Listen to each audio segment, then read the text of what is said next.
Let's bring in Kristen Saloomey. She's joining us now live from the United Nations. Kristen, so 133 votes for this resolution, but now that it's passed, what happens now? What's the next step? Does the UN feel that this is going to make a difference?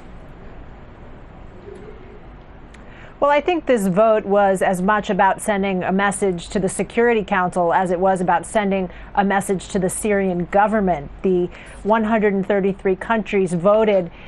Time and again, we heard speeches saying that they were acting because the Security Council had failed to act. 3 past resolutions in the Security Council dealing with Syria have been vetoed by China and Russia. So this was a call to action by the international community, a condemnation of the Security Council's failure to unite and get behind a resolution for Syria. Of course, what the General Assembly does is not legally binding. Only the Security Council can pass a resolution that has the weight of international law to put pressure on the Syrian government, whether in the form of sanctions or military intervention or criminal investigations. And we're not seeing at this stage anyone who expects that the situation on the ground is going to dramatically change as a result of this vote. I don't think anyone expects either the government or the opposition in Syria to change their plans as a result of this vote. As to whether or not this will change the Security Council's view, they remain divided. We just heard from the UK ambassador a short time ago talking about the ongoing divisions in the council and the fact that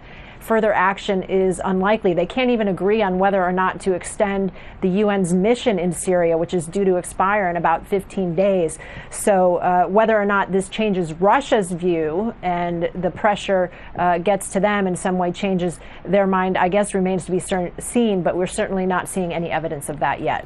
Kristen, meanwhile, Syria's ambassador has criticized the countries behind that resolution and said that they were planning the actions of rebel fighters. Listen to what he said.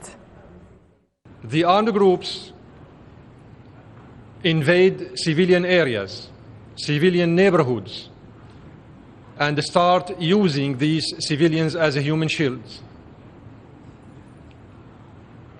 They start even killing some civilians and provocate the reaction from the military.